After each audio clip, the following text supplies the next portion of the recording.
बिस्मिल्लाहिर्रहमानिर्रहीम। अस्सलाम वालेकुम। इस वीडियो में हम डिस्कशन करेंगे एग्री ऑटोज़ इंडस्ट्रीज़ लिमिटेड का। हम डिटेल डिस्कशन करेंगे जिसमें हम ये भी देखेंगे कि इस कंपनी की जो फाइनेंशियल परफॉर्मेंस है वो कैसी है। हम डिफरेंट जो फाइनेंशियल एरियाज़ हैं उनको हम डिस्कस करेंगे। इसके अलावा हम ये भी देखेंगे कि इस कंपनी के कौन से ऐसे इश्यूज़ हैं जिन पे हमें नज़र रखनी होगी, वो कौन से एरियाज़ हैं जिनका हमें पता होना चाहिए अगर हमने उस कंपनी में इन्वेस्टमेंट करनी है। और इसके अलावा हम ये भी देखेंगे कि क्या ये कंपनी जो है इसका स्टॉक अंडर वैल्यूड है और या ओवर वैल्यूड है, इस कंपनी की जो इंट्रिंसिक वैल्यू है जिसको फेयर वैल्यू भी कहते हैं वो कितनी है। तो हम एक कंप्लीट डिस्कशन जो है वो एग्री ऑटोज़ इंडस्ट्रीज़ लिमिटेड की करेंगे। डिस्कशन शुरू करने से पहले आप अभी से वीडियो को लाइक कर दें और जिन भाइयों ने मेरे चैनल को अभी तक सब्सक्राइब नहीं किया हुआ वो सब्सक्राइब के बटन पर लाजमी क्लिक कर दें। तो चलें हम अपनी डिस्कशन को शुरू करते हैं। सबसे पहले जो डिस्कशन है वो शुरू होगी कंपनी प्रोफाइल से। हम कंपनी की जो प्रोफाइल है वो हम डिस्कस करेंगे। जब हम वो डिस्कस कर लेंगे तो उसके बाद हम कंपनी की जो फाइनेंशियल परफॉर्मेंस है उसको डिस्कस करेंगे, कंपनी का फाइनेंशियल एनालिसिस करेंगे। जब हम ये दोनों काम कर चुके होंगे तो इन द एंड हम डिस्कशन करेंगे की मेजर इश्यूज़, यानी कौन से वो की एरियाज़ हैं जिन पे हमें नज़र रखनी होगी, यानी कि कौन से ऐसे प्रॉब्लमेटिक एरियाज़ हैं जिनका हमें पता होना चाहिए अगर हम कंपनी में इन्वेस्टमेंट कर रहे हैं।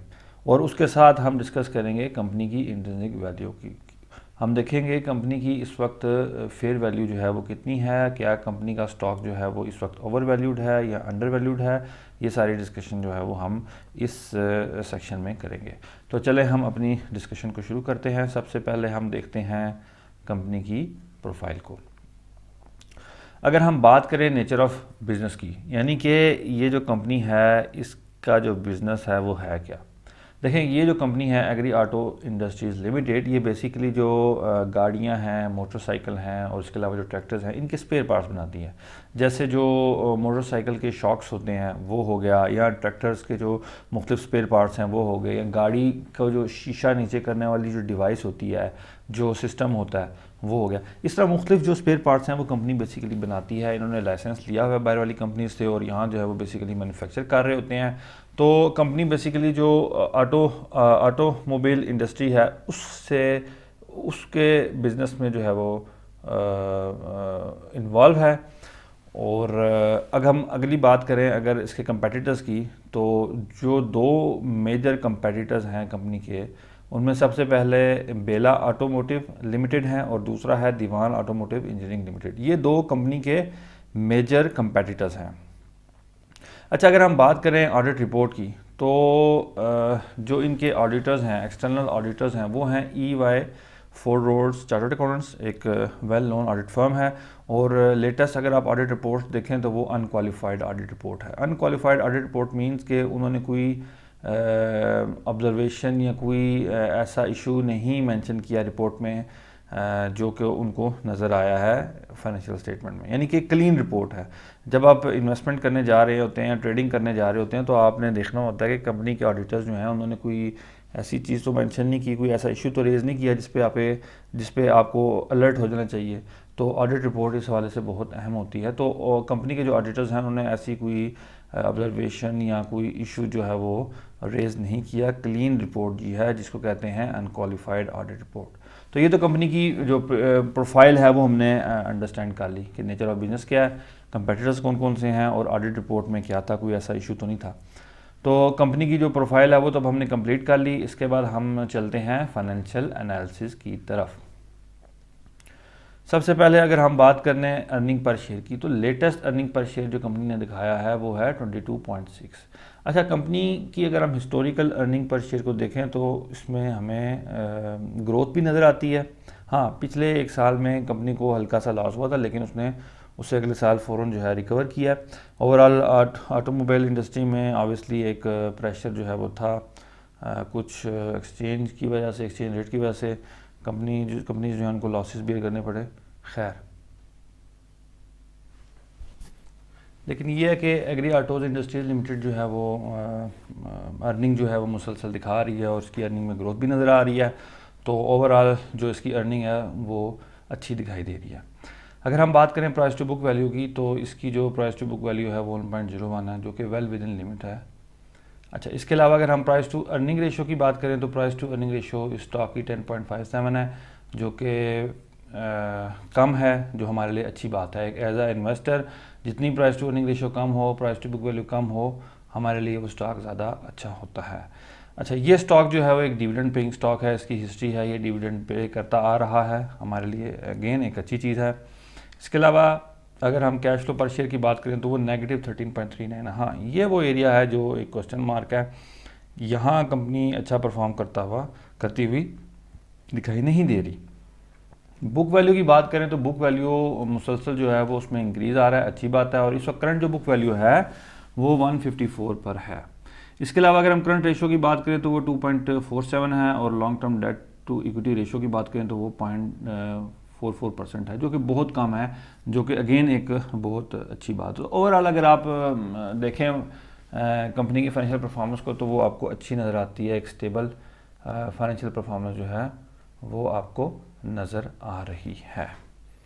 तो अभी तक हमने कंपनी की प्रोफाइल को देख लिया, कंपनी के फाइनेंशियल्स को देख लिया, ये दोनों चीज़ें अब हमने डिस्कस कर ली हैं। इसके बाद अब हम बढ़ते हैं अपने लास्ट सेगमेंट की तरफ, जो कि है कि कौन से मेजर इश्यूज़ हैं इस कंपनी के, और कंपनी की जो इंट्रिंसिक वैल्यू है वो क्या है, क्या कंपनी का स्टॉक अंडर वैल्यूड है या ओवर वैल्यूड है। लेकिन इससे पहले मेरी एक अनाउंसमेंट है, वो सुन लें, आकर फिर हम अपनी डिस्कशन को कंटिन्यू करते हैं। अगर आपको स्टॉक मार्केट में लॉस हो रहा है जिसकी वजह से आप परेशान हैं, या अगर आप इस वजह से परेशान हैं कि आपको नहीं पता कि स्टॉक मार्केट में किस जगह पे स्टॉक को बाय करना होता है और किस जगह पे सेल करना होता है, तो अब आपको परेशान होने की ज़रूरत नहीं, क्योंकि मैं अब शुरू कर रहा हूँ एक प्रोफेशनल स्टॉक मार्केट कोर्स, जिसमें मैं आपको सिखाऊंगा एक कंप्लीट टेक्निकल एनालिसिस। आपको बताऊंगा कि टेक्निकल एनालिसिस से कैसे स्टॉक को बाय करते हैं और कैसे सेल करते हैं। फिर मैं आपको सिखाऊंगा कंप्लीट फंडामेंटल एनालिसिस, जिसमें आपको ये बताऊंगा कि कैसे स्टॉक को एनालाइज करते हैं और स्टॉक को बाय किया जाता है। और इसमें मैं आपको ये भी सिखाऊंगा कि कैसे एक अंडर वैल्यूड स्टॉक को आइडेंटिफाई किया जाता है। और इन द एंड मैं आपको बताऊंगा अपनी ट्रेडिंग स्ट्रेटजी कि मैं कैसे स्टॉक को एनालाइज करता हूँ और कैसे स्टॉक को बाय करता हूँ। इस स्टॉक मार्केट कोर्स की फ़ीस है सिर्फ 4000 रुपये, और अगर आप इस स्टॉक मार्केट कोर्स को ज्वाइन करना चाहते हैं तो आपकी स्क्रीन पे जो व्हाट्सएप नंबर आ रहा है, इस व्हाट्सएप नंबर पर टेक्स्ट करें और स्टॉक मार्केट कोर्स को ज्वाइन कर लें। तो चलें अब वापस वीडियो की तरफ चलते हैं। अच्छा जी, अब हम बढ़ते हैं अपने लास्ट सेगमेंट की तरफ। सबसे पहले अगर हम मेजर इश्यूज़ की बात करें तो एक जो की एरिया है जिस पे हमने नज़र रखनी है वो ये है कि कंपनी ने रॉ मटेरियल के लिए एलसी ओपन करवाई हुई है तकरीबन 1320 मिलियन की। तो ये जो लेटर ऑफ क्रेडिट्स हैं इन पे हमने नज़र रखनी है कि कंपनी इनमें कोई डिफ़ॉल्ट तो नहीं कर रही, कहीं ये फ्यूचर में कोई प्रॉब्लम तो नहीं खड़ी करेगा कंपनी के लिए। तो इस पे हमने नज़र रखनी है, कोई ऐसा नोटिस आए, कोई ऐसी न्यूज़ आए लेटर ऑफ क्रेडिट के हवाले से कंपनी के, तो हमने उस पर नज़र रखनी, क्योंकि ये मेजर जो लाइबिलिटी है कंपनी की नज़र आ रही है। तो यही एक मेजर इशू नज़र आया। इसके अलावा मुझे कोई ऐसा ख़ास इशू जो है कंपनी में जो है वो नज़र नहीं आया। अगर हम बात करें कंपनी की अब इंट्रिंसिक वैल्यू की, तो मैंने डिविडेंड वैल्यूएशन मेथड को यूज़ किया है और अजम्पशन जो ली हैं वो आपके सामने आ रही हैं। और इस मेथड के थ्रू जब मैंने इसकी इंट्रिंसिक वैल्यू कैलकुलेट किया है तो वो तकरीबन 276 रुपीज़ पर शेयर बन रही है। अब इस वक्त ये जो स्टॉक है वो 164 रुपीज़ का है और इसकी जो इंट्रिंसिक वैल्यू है वो 276 रुपीज़ है, विच मीन्स कि ये स्टॉक अंडर वैल्यूड है बाय 112 रुपीज़ पर शेयर। 112 रुपये पर शेयर से ये स्टॉक अंडर वैल्यूड है, यानी कि एक बहुत अच्छी अपॉर्चुनिटी है एज आ इन्वेस्टर कि आप इस स्टॉक में इन्वेस्ट करें और आपको लॉन्ग टर्म में ये डिविडेंड भी दे सकता है, और ये अंडर वैल्यूड भी है, तो ऑब्वियसली आपको जो इसकी प्राइस में इंक्रीज़ है उसका बेनिफिट भी आपको जो है वो मिल जाएगा। तो ये तो थी हमारी आज की discussion Agri Autos Industries Limited के हवाले से, जिसमें हमने हर एरिया को कवर किया। उम्मीद है आपको इसकी अच्छी तरीके से समझ आ गई होगी। ये जो सारे एनालिसिस हैं ये मैंने अपने जो कोर्स है इसमें भी सिखाया है, कैसे एनालिसिस किया जाता है, कैसे जो है वो इंट्रिंसिक वैल्यू को आइडेंटिफाई किया जाता है। तो अगर आपने सीखना हो तो आप मेरे कोर्स को ज्वाइन कर सकते हैं, जैसा कि मैंने डिटेल ऑलरेडी आपके साथ शेयर की हुई है। अगली वीडियो तक के लिए मेरी तरफ से खुदा हाफिज़, फ़ी अमान अल्लाह।